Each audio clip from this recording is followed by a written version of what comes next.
Assalamualaikum warahmatullahi wabarakatuh. Halo Sobat True Story, mungkin di antara kalian sering terbangun pada pukul 3 sampai 5 dini hari. Hal ini sering diabaikan beberapa orang, padahal ini adalah cara Allah sedang berkomunikasi denganmu. Sepertiga malam terakhir adalah waktu terbaik untuk berdoa kepada Allah, maka jika kamu sering terbangun di jam tersebut, jangan sia-siakan kesempatan itu karena rahmat Allah sedang menunggumu. Bangkitlah dan lakukan sholat tahajud, apalagi tahajud adalah salah satu ibadah yang mulia. Dan pada sebagian malam, lakukanlah sholat tahajud sebagai suatu ibadah tambahan bagimu. Mudah-mudahan Tuhan mengangkatmu ke tempat terpuji. Quran Surah Al-Isra ayat 79. Tapi memang ada beberapa kalangan yang mengatakan bahwa jam ini dikenal dengan The Devil's Hour, atau dalam beberapa cerita rakyat disebut The Witching Hours, yang diyakini sebagai waktu ketika sebagian besar peristiwa gaib terjadi. Sobat True Story, bangun di tengah malam bukan hal yang aneh. Tetapi jika Anda sering terbangun sekitar pukul 3 pagi, hal itu mungkin saja pertanda spiritual.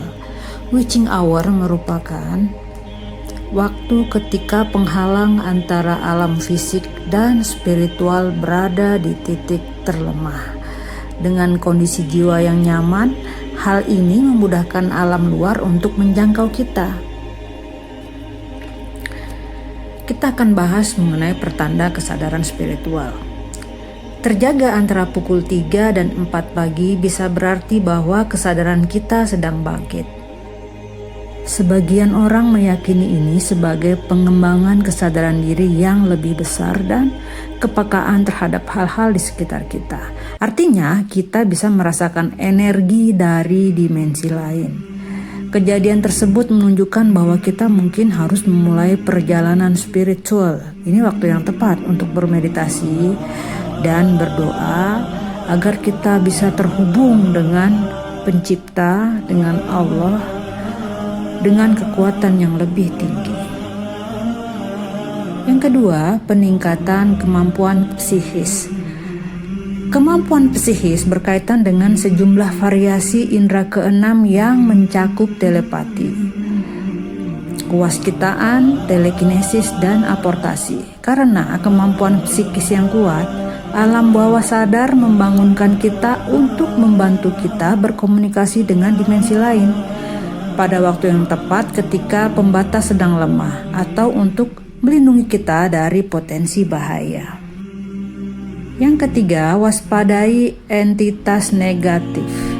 Jika kita merasa takut terus sewaktu bangun di pukul 3 pagi, ada kemungkinan ada entitas negatif berusaha menjangkau kita, atau ada serangan psikis kepada kita.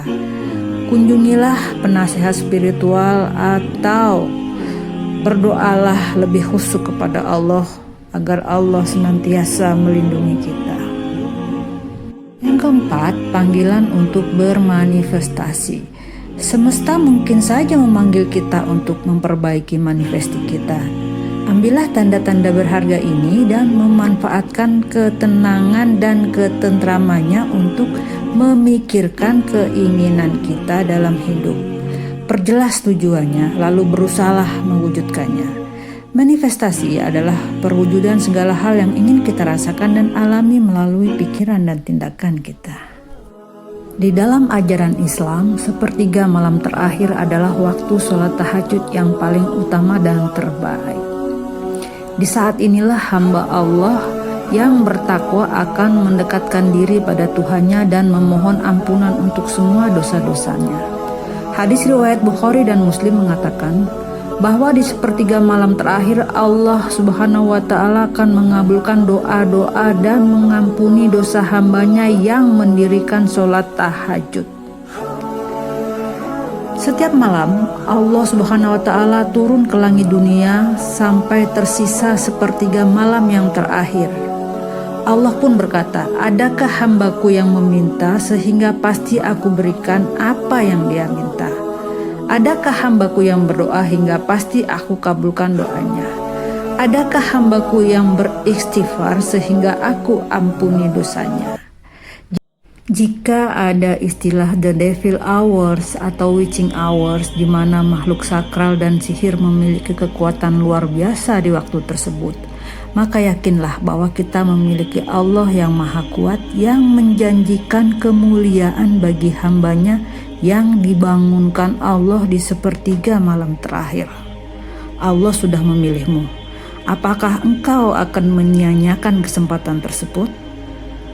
Semoga kemuliaan akan selalu bersama orang-orang yang taat dan tunduk pada perintah Allah.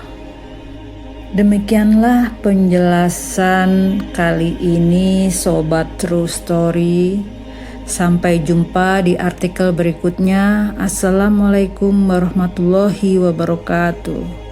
Jangan lupa subscribe ya. Dukung channel ini agar lebih berkembang. Terima kasih.